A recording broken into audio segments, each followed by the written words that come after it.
Welcome to Zack Attack Reviews. I'm Zach. I randomly stumbled upon Russian Doll season one a couple years ago. I saw Natasha Lyonne starring in it, and the trailer looked really interesting and weird. So I watched it, and I was like, "What the hell is going on in this show?" It was so weird, so offbeat, but so touching and heartfelt, and had like one of the most beautiful endings to a season that I saw. And I thought that it was going to be this capsulated one-time story that they were going to tell. So when I saw this trailer for season two coming out, I was like, what else can they tell? I felt like they wrapped it up really well in a nice bow. I hope they don't try to go for more, more money and try to string this along to tell another story that's going to retell the same things that we went through. And I got to say that they found a way to not do that, but kind of did that at the same time. I don't know if we needed this season, but we actually might have needed this season as well. I'm gonna work my way through that when I break down the good and the bad of season two of Russian Doll. Let's go.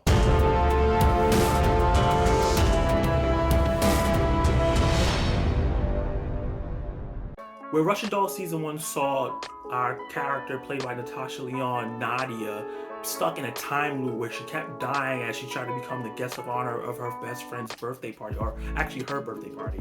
Learning why she was dying and the mystery of what was going on and what she needed to learn to get out of this loop, and then finding another person that was stuck in it as well and exploring that character's trauma as well was so fascinating. So when they brought up the topic of this season, season two, was Nadia hopping on a six train, as a lot of us New Yorkers do, and being sent back in time. But not only being sent back in time, she's being sent back in time and inhabiting her mother's body while being pregnant with herself. It's just like a trippy, crazy idea that I think that they executed really, really interestingly. So I'm gonna start off with the good.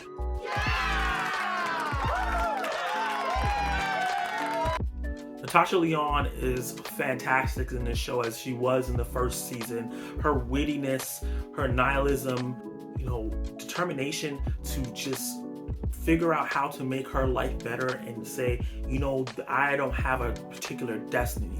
I can get through this and I can will myself into a better life. Because while season one was her dealing with some grief and regret, this one was her trying to kill the victimness of her family and her legacy, and how she felt about what happened with her mother and the things that she felt her mother did to put her behind the eight ball.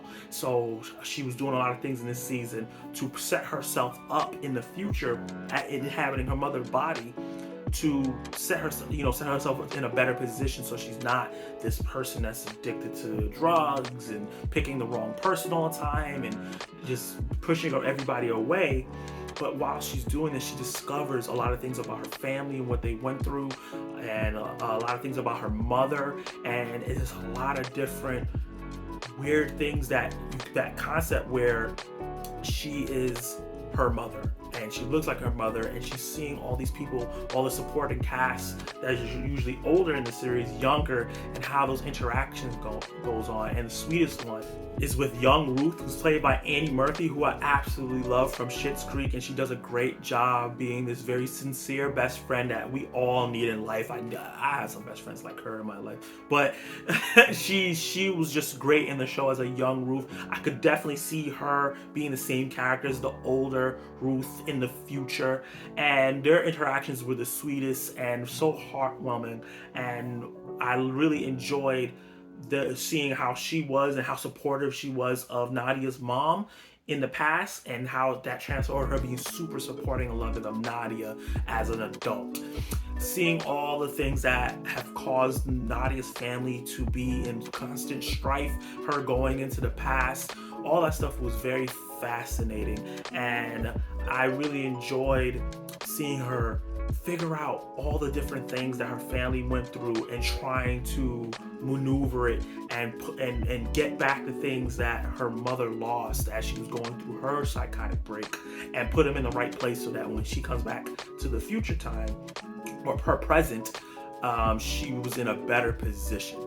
And where in season one we were just stuck in like one city and one place, she travels all over the place. Like when she is in in New York in season 2 when she goes back in time, but she's also going to a different country, just different places and interacting with different people, and they use the time really well to show like the differences in what was going on back then and using it with different characters. So I think that all those things coalesced and really built up to such a beautiful ending for the show, where Nadia is finally starting to come with a grasp with certain things, but not everything.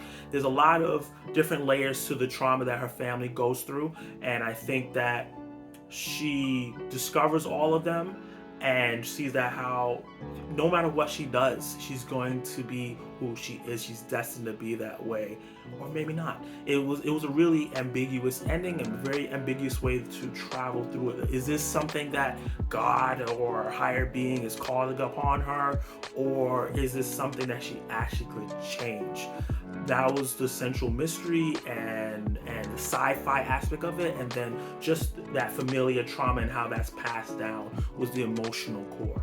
And the show's nihilistic humor and darkness and comedy and all the things that you saw in season 1 is all carried over here. Natasha Lyonne is, or Lyon, I'm not sure how you pronounce her last name, is fantastic, and with the quips all the time, all the weird side things that she say that she's not supposed to say in the past. It's like all the tips that she's giving out about things that's happening in her present time to the people that she's not supposed to be doing in the past, causing butterfly effects. It was all hilarious seeing all the interactions with her supporting cast, these new members of the cast that was here, and yeah, it was just, I had a smirk or a belly laugh almost each time, while also being so focused and kind of saddened by the darkness of the show, all the things that were happening to not only her mother at the time, but her grandmother and the people in her family, all the craziness that happened to her family through the generations.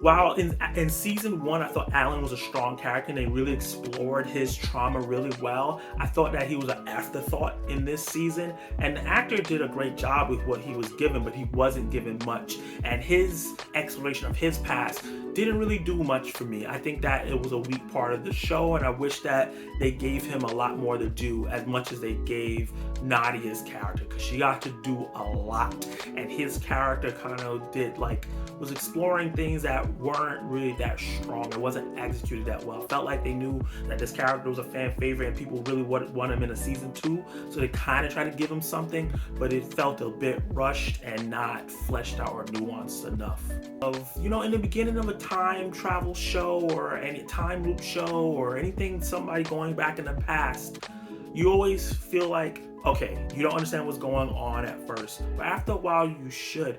And Nadia just kept making these same mistakes over and over, knowing that she was inside her mother's body, but telling people that she wasn't and making her mom seem crazy. So it made me think, wait, hold up.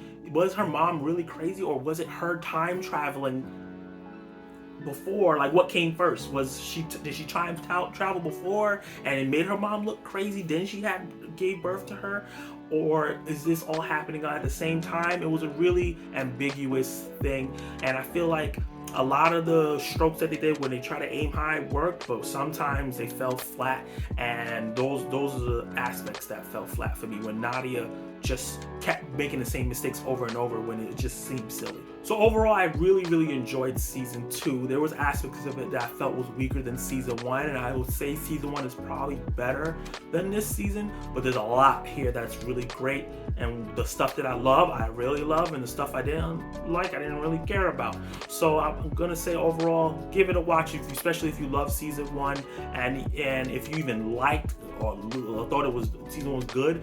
Definitely check out season 2. It's definitely worth a watch, and a very interesting exploration of that generation trauma and also going back in time and the way that affects things. So I'm gonna give this season a C+. What do you think of Russian Doll season 2? Did you like it? Did you hate it? What would you rate it? Drop your thoughts down below. Like, subscribe, hit the notification bell on my channel so you can be notified of my reviews, reactions, and my ranking lists. And you can watch more of my content right now.